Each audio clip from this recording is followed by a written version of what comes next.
Welcome back to Explore Error.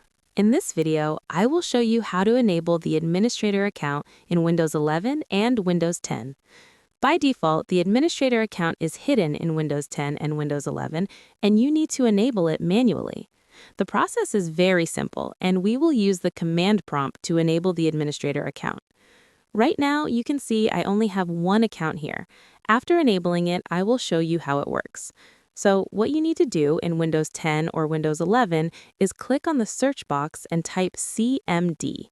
From the right side, choose Run as Administrator, then click Yes. The black command prompt window will open. Here you need to type the command netuser administrator/active/yes. This command will also be available in the description so you can copy and paste it. Once done, press Enter. Now you can see the message, "The command completed successfully." The next command is to set a password for the administrator account. Type netuser/administrator*, then press Enter. It will ask you to type a password for the user. When you type the password, it will not be visible, so type carefully.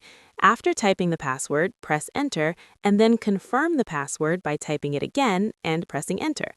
Now the command is completed successfully.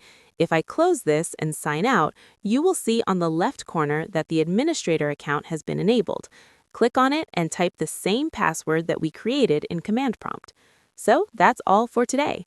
Hopefully this complete tutorial helps you quickly enable or disable the administrator account on Windows 11 and Windows 10.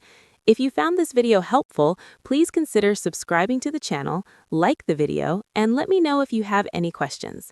Till then, take care. Bye.